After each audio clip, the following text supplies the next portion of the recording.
of Flowers, a Percabeth fanfiction, Chapter 3. Percy is going to assume that it's normal to be this nervous, mostly because he doesn't really have a lot of other people to talk to, at least not when it comes to this sort of thing. He could ask his mom. She definitely would know what to say, but she also happens to be back home and not at camp. Grover's somewhere lost in the wilderness, otherwise he'd be the first person to even know. So yeah, Percy is doing it all alone, which is never a good thing.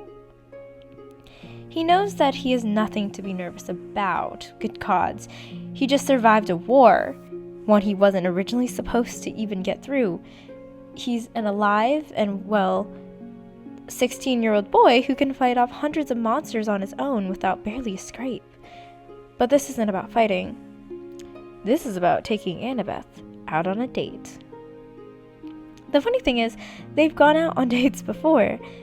Even before then, they were two best friends who would run around spending hours with each other, chasing down hills, pulling at each other's hair to slow each other down. She's been his favorite person to be around in the entire world, and that's kind of how it's always been. But something about right before, the moment before she arrives, the moment before he walks over and knocks on her door, it makes his heart race, and something in his stomach jumps. It's some strange thing his nerves like to do. Percy looks into the mirror, trying to tame the front few curls of his hair. He knows Annabeth likes it and how fluffy it can get, but he doesn't want to look like a mess. Taking a deep breath, Percy decides he's ready. Whether or not he actually feels it isn't really the point here.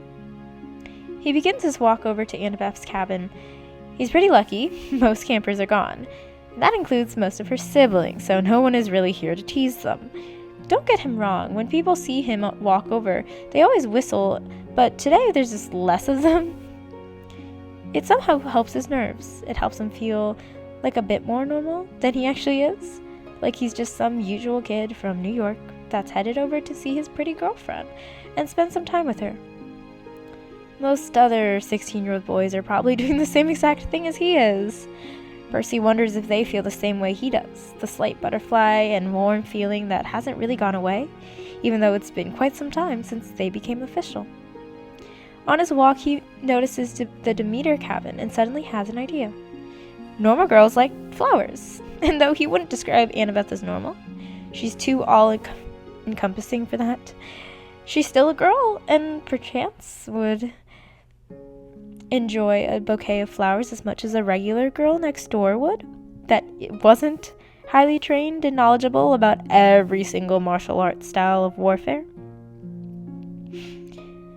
Knocking on the door, Katie Gardner opens the door with a smile on her face. "Hi, Percy," she says.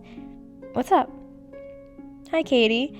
I was wondering something," Percy says with a shy smile. "Do you guys have some flowers to spare?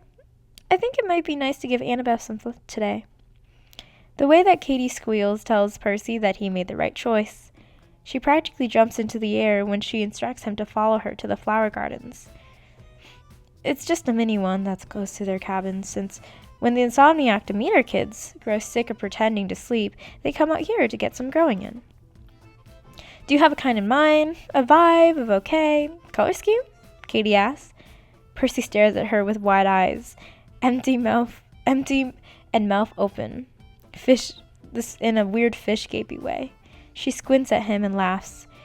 "Right, you're a boy."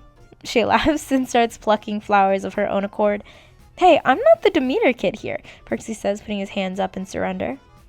"Fair point," Katie admits. She has a bunch of flowers now in her hands. "But also, let's be fair. You're a boy, and most boys don't really know how much flowers can really matter. You should probably get to know her favorite flower soon," she says. "Noted," Percy says. "You're getting brownie points for the flowers in general, though," Katie says. Katie laughs. "Maybe not from the other guys that now have to step up their game at camp to get a girlfriend. All because you just raised the standard, but at least from the girls and Annabeth's siblings. Flowers are special, you know? They don't have to be expensive. They don't have to be fancy. It's not a way to show off how rich you are. And they will eventually die. They technically are just a plant that will slowly wilt away. That will slowly wilt till it becomes nothing. But somehow, flowers are so much more than that. Katie stands up and eyes him up and down. But you already know that, don't you? They're just a nice gift from Gaia to the world. A physical manifestation of love, so to speak. So when it becomes a nice gift to someone you love, it means more than any plant with roots ever could. Wordlessly, Percy nods and takes a bundle of colorful roses from Katie's outstretched hands. She bids him fun on his date, and with a wink, she heads back to her cabin, and he continues on his path to Annabeth, with just a little more to think about.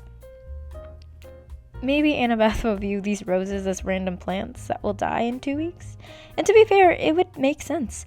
She's a sensible girl and a logical daughter of Athena after all. But at the same time, she's a girl. And more so, she's a girl that just wants to be loved the way that she deserves to be. Maybe she'll see them as something more than something to be thrown out in time. Maybe she'll see them as a gift grown from the earth, or just as a reminder that he wants her to know how special she is to him. Percy knows that he's just some odd guy that happens to be a powerful demigod, but maybe it means something to her to be cared for by him anyways. "Hi, Annabeth," Percy says awkwardly when she opens the door to see Percy and the flowers that have been shoved into her face. "I got you flowers. I hope you like them." She looks rather surprised at first, looking at them with shock, but then she looks back at him, before it all melts into something beautiful. Her eyes soften from questioning slivers to something rounder, gentler, more vulnerable. She still doesn't say anything, but there's a slow, sweet smile that grows onto her features, starting with her eyebrows, melting down to her mouth. It's not a laugh-out-loud smile. It's not one posed for a photo. It's one filled with quiet joy, and is completely charmed. Her lips slowly tilt upwards, and suddenly she glows with brightness, and Percy can't stop staring at her. Annabeth looks so happy like this. She looks so beautiful like this. Her fingers reach out and brush his, and she takes the flowers, bringing them to her nose to smell them. She softens even further, and Percy feels smitten. And then he realizes something at that moment. They aren't normal. They aren't normal kids.